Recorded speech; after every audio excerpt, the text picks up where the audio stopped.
नमस्कार, आप देख रहे हैं सत्यम जयते फ्रंट और मैं सलोनी शिवा।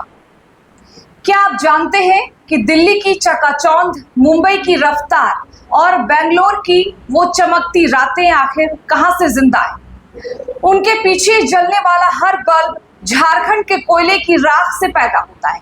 लेकिन एक कड़वा सच सुनिए, जिस झारखंड के सीने को चीरकर पूरा देश रोशन हो रहा है, उसी झारखंड की जनता आज ढिबरी और लालटेन के दौर में जीने को मजबूर हो चुकी है। हम देश को 40% खनिज देते हैं, हम अपनी जमीन देते हैं, हम अपने जंगल कुर्बान करते हैं, पर बदले में हमें क्या मिलता है? 8 घंटे की बिजली कटौती और अंतहीन अंधेरा। आखिर पूरे देश का पावर हाउस कहलाने वाला झारखंड आज खुद बिजली के लिए क्यों सिसक रहा है? आज इसी मुद्दे पर विस्तार से बात करने के लिए हमारे साथ मौजूद है प्रोफेसर केपी शर्मा। तो चलिए इस खास बातचीत की शुरुआत करते हैं। बहुत बहुत स्वागत है सर आपका आज के इस खास एपिसोड में। तो जो झारखंड पूरे देश का पावर हाउस कहला रहा है, बड़े बड़े शहरों को रोशन कर रहा है, आज वो खुद अंधेरे में है। इस पर क्या कहें? देखिए, आपने बहुत ही सामयिक और बहुत लंबे समय से जो समस्या चली आ रही है उसके ऊपर आज आपने सवाल पूछा। और ये बदकिस्मती है कि जो झारखंड की जनता की आवाज बनने को अपने आप को कहते हैं, उसमें प्रमुख जो लोग हैं वो प्रमुख राजनीतिक पार्टियां हैं, सरकार है, उनके प्रतिनिधि हैं और जो जन सेवा करने का दम भरते हैं। ये लोग कहते हैं कि हम ही लोग झारखंड की आवाज है। लेकिन बदकिस्मती ये है कि जीवन की जो आवश्यकता है, जिस एक आवश्यकता के ऊपर अभी आपने प्रश्न किया है, वो है ऊर्जा से संबंधित, बिजली से संबंधित। ये ऊर्जा और बिजली सिर्फ रोशनी नहीं देती है, ये रोजगार भी देती है। ये पूरे देश के ऊर्जा का मुख्य स्रोत है, जिससे देश की इंडस्ट्रीज, देश के कल कारखाने, देश में को रोशन करने का काम अगर कोई करता है तो ये 3 प्रमुख राज्य हैं। वो है झारखंड, छत्तीसगढ़ और उड़ीसा। कुछ वेस्टर्न कोलफील्ड में भी है। ये 3 ही राज्य हैं जो पूरा देश में ऊर्जा उत्पादित करते हैं। अब बदकिस्मती है कि जहां से सबसे ज्यादा ऊर्जा के संसाधन कोयला के रूप में जो प्राप्त है वो झारखंड में प्राप्त है। और अगर कोई ऊर्जा के क्षेत्र में अगर कोई सबसे पिछड़ा है तो वो झारखंड है। और आप ये भी सुन लीजिए कि झारखंड से नित्य जो है, अगर आप क्वेश्चन पूछें रेलवे विभाग से कि आपके आमदनी का मुख्य स्रोत क्या है, तो वो बोले कि माल ढुलाई है। किस चीज की माल ढुलाई होती है? वो कोयले से। और उसमें प्रथम स्थान किसका आता है? धनबाद का आता है। अब हजारीबाग, बोकारो, ये सारे क्षेत्र आ रहे हैं। तो ये आप ये भी सुन लीजिए कि कहते हैं ना कि आंख तले अंधेरा, मतलब रोशनी, चिराग तले अंधेरा। अगर आपको जानना है तो ये जानिए कि कैसे झारखंड के साथ अन्याय पर अन्याय होता चला आ रहा है। देखिए, यहाँ थर्मल पावर स्टेशन आप सुन लीजिए। 3000 मेगावाट का थर्मल पावर स्टेशन बन रहा है आपको पतरातू में, जो सबसे बड़ा होगा थर्मल। उसके चालू भी है, बंद हुआ, फिर चालू, उसको कैपेसिटी बढ़ाई जा रही है, उसको ट्रांसफर कर दिया गया एनटीपीसी को। फिर उसके बगल में ही सिर्फ पतरातू से 20-25 किलोमीटर की दूरी में थर्मल पावर स्टेशन है टंडवा। फिर आप चले आइए हजारीबाग के नजदीक चले आइए Bokaro thermal power station, Tenughat thermal power station, फिर आप चले आइए कोडरमा, कोडरमा में आप चले आइए यहाँ डीवीसी का थर्मल पावर स्टेशन से। इतने इसके रेडियस में थर्मल पावर स्टेशन हैं जिसकी कैपेसिटी पूरे आप कह सकते हैं कि ईस्टर्न इंडिया, नॉर्थ इंडिया और झारखंड को पूरा ये बिजली की आपूर्ति करता है। और आप सोच सकते हैं कि बिहार में 1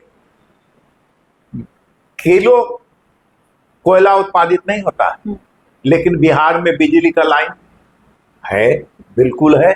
24 घंटा में 20 घंटा 22 घंटा बिजली का लाइन रहता है। और आप झारखंड में जहां कोयला उत्पादित होता है, जितना आपको गिना गए हम कि थर्मल पावर स्टेशन से, फिर भी यहाँ बिजली की आपूर्ति नहीं है। इसका कारण क्या है? इसका कारण यही है कि यहाँ के राजनेता और यहाँ की सरकार जनता के साथ अन्याय कर रही है, जनता से वोट लेती है, लेकिन जनता को वो बिजली नहीं देती है। ये बात सिर्फ अभी की सरकार के साथ नहीं है, पहले की सरकार ने भी यही काम किया है, आज भी वही काम हो रहा है। इसका मतलब ये है कि झारखंड की जनता को अब अपने नेताओं के अधिकार को छीन लेना पड़ेगा और अपने हाथ में अधिकार लेकर लड़ाई लड़नी पड़ेगी, तभी उनको जो है ये बिजली आपूर्ति होगी। और आज और समस्या विकट हो गई है। आज ये कोई हमारा झारखंड का क्रिएटेड कोई प्रॉब्लम नहीं है। गैस की आपूर्ति बंद है। गैस क्या काम करता है? गैस का मुख्य एलपीजी गैस का मुख्य काम है ईंधन का काम, खाना बनाने का काम के लिए वो लोग उपयोग करते हैं। फ्री सिलेंडर आपने बांट दिया, उनको दे दिया। आज स्थिति ये है कि उन लोगों को कोई बिजली आप ये एलपीजी की आपूर्ति नहीं है। ठीक है, अगर ये इंटरनेशनल क्राइसिस है तो इसका विकल्प तो झारखंड के पास खुद है। आप इतने दिनों से डोमचांच में हैं, कोयला बिल्कुल उत्पादित होता है यहाँ, क्या उसका अल्टरनेटिव रिसोर्सेस हमारे पास नहीं है? कोयला की आपूर्ति सरकार ने किया? नहीं किया। मेरा ड्राइवर है मदन, उसने कहा कि सर मैं 5-6 दिन से खाना मैं नहीं खा रहा हूँ। हम बोले क्यों? तो बोला कि होटल में पैसा दे करके खाने के लिए पैसा नहीं है और घर में ईंधन नहीं है कि हम खाना खा सकते, तो उसको हम अपने खाना बना करके खिला रहे हैं। तो ये आप इसकी आवाज तो उठाएगा। तो आज ये सिर्फ बिजली ही नहीं, सिर्फ रोशनी की किसी समस्या नहीं है, ये भोजन की समस्या से भी लिंक हो गया है। और दूसरी उसके बाद ऊर्जा का मुख्य काम क्या है? ऊर्जा का मुख्य काम है कि फैक्ट्रियों को बिजली देना। तो झारखंड की तो सारी फैक्ट्रियों को इन लोगों ने बंद कर दिया।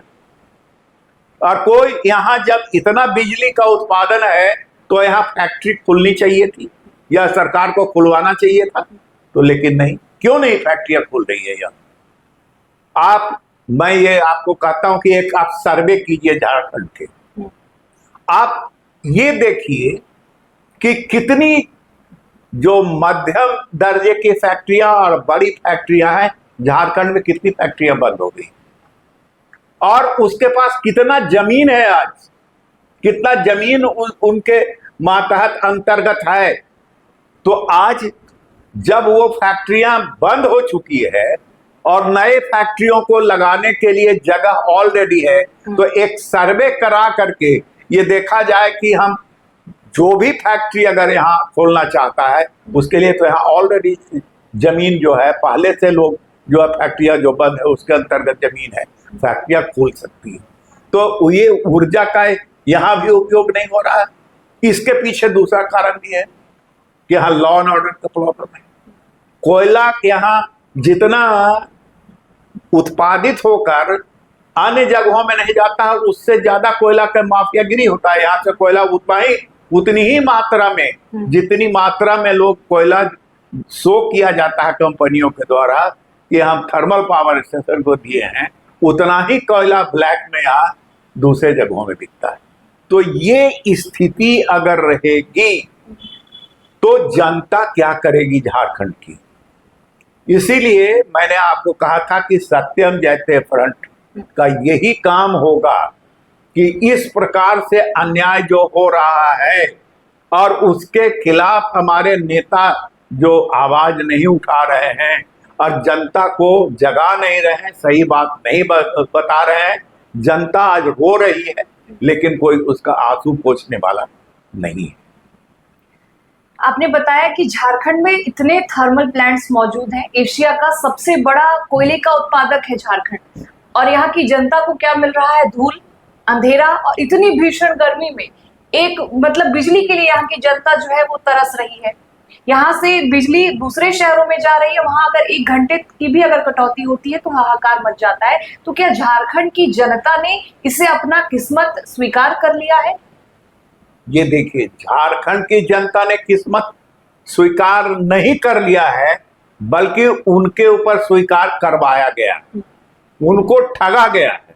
झारखंड की जनता में ही एक हम भी है, और झारखंड की वो जनता है जो राजनीतिक रूप में सक्रिय रहा है, लेकिन आज ऐसा महसूस होता है कि हमको भी राजनीतिक दलों ने ठगा है और जनता की जो मुख्य समस्या थी उसकी और उनका कोई ध्यान नहीं है। आज फिर इस 80 वर्ष की उम्र में फिर हम जनता की आवाज बन करके ये समस्या हम उठा रहे हैं और आपके सामने ही उठा रहे हैं, और आगे भी इसके लिए लड़ाई करेंगे, इतना आपको आश्वासन देते हैं। बिजली कटौती जो भी झारखंड का एक सबसे बड़ा समस्या हो चुका है और अभी भी आने वाले सालों में भी नहीं लग रहा है कि इसका कोई समाधान हो सकता है, तो आपको क्या लगता है सरकार को क्या कदम उठाना चाहिए? देखिए, सरकार के कारण ही कुछ आज बिजली कटौती आप देख रहे हैं। उसका मुख्य कारण क्या है समझ लीजिए। आपको पहले मैंने बताया था, अभी 1 दिन 2-3 दिन पहले, कि सरकार फ्रीबीज बांटती है। फ्रीबीज के अंतर्गत क्या है कि वोट के समय में कुछ गलत आश्वासन दे करके लोगों से वोट लेना। तो उसमें एक फ्रीबीज ये भी है, 200 यूनिट, 300 यूनिट, 400 यूनिट हम आपको फ्री बिजली देंगे।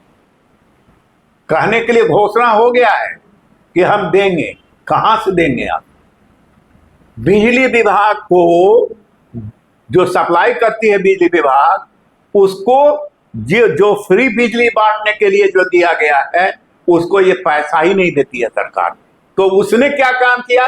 बिजली विभाग बिना देखिए कैसे अंडर हैंड पॉलिटिक्स चल रहा है। सरकार अंडर हैंड पॉलिटिक्स कर रही है, बिजली विभाग भी सरकार के साथ अंडर हैंड पॉलिटिक्स जनता के साथ कर रहा है। वो कह रहा है कि हम बिजली देंगे तब तो हमको बिजली खरीदने की जरूरत होगी। तो वो क्या करती है कि बिजली ही नहीं देती है। बिजली नहीं देती है तो उसको पैसा मिले सरकार से या ना मिले, जनता अब जो मुसीबत में है वो दोनों की मिली भगत से है।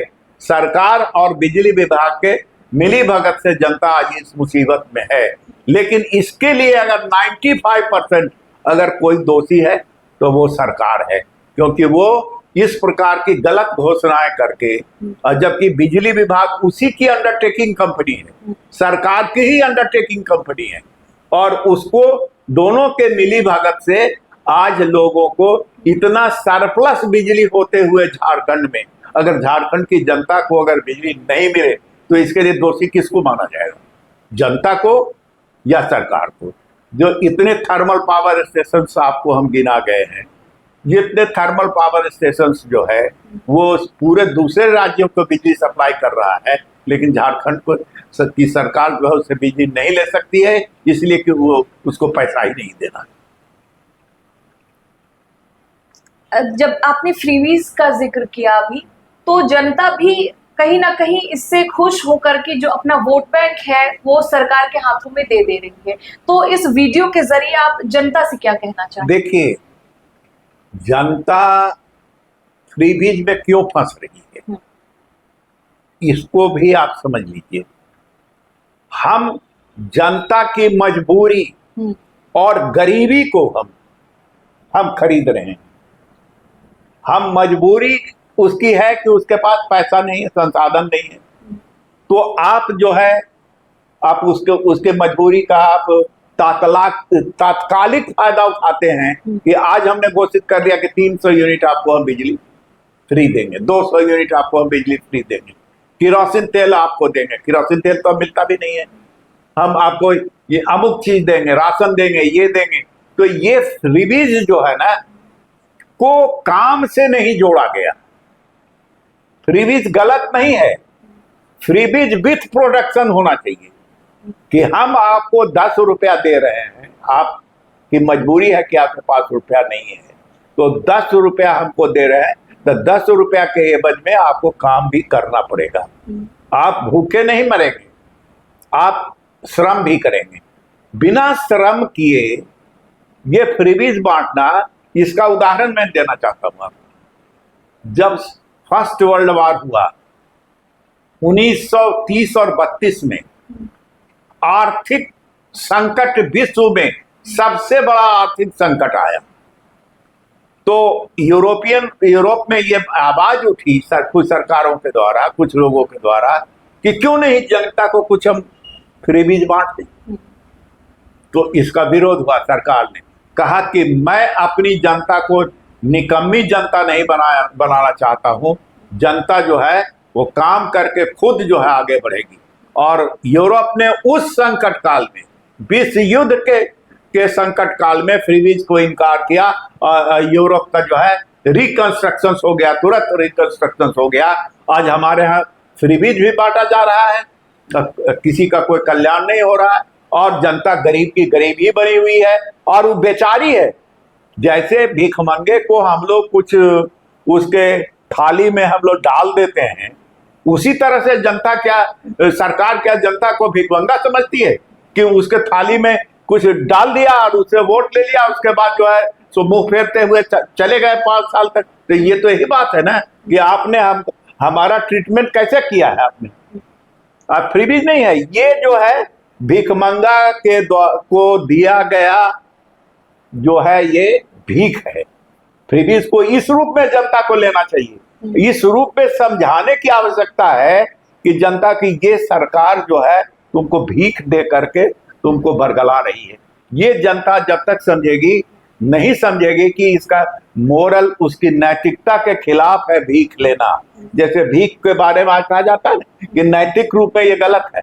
भिखमंगा को हटा दिया जाता था रेलवे स्टेशन या कहीं जो है। आज पाकिस्तान पर क्यों इतना थी हो, यहाँ हम लोग आलोचना करते हैं कि उसके लोग अरब कंट्री में लाखों लाख की संख्या में भीख मांगने के लिए लोग जाते हैं, और हिंदुस्तान आज गर्व से क्यों जिंदा है? इसलिए जिंदा है कि हिंदुस्तान के लोग भीख मांगने के लिए नहीं जाते। लेकिन फ्रीबीज के द्वारा सरकार हिंदुस्तान की जनता को भिखमंगा बना रही है, उसके मोरल को समाप्त कर रही है, और सिर्फ वोट के लिए और पावर के लिए सारे कुकर्म हो रहे हैं। ये बंद होना चाहिए और जनता को काम मिलना चाहिए, फ्रीबीज नहीं। जनता को काम मिले और काम के अनुसार उसको मजदूरी मिले, ये हमारा करना है। सर बहुत बहुत धन्यवाद आपका इस तमाम बातचीत के लिए। तो आपने सुना कि कैसे संसाधनों से समृद्ध झारखंड आज संकट में, कैसे दूसरे शहरों का चमक बढ़ाने वाला झारखंड आज खुद अंधेरे में है। फिर हाजिर होंगे तमाम सुलगते सवालों के साथ, तब तक बने रहें सत्यम जयते फ्रंट के साथ।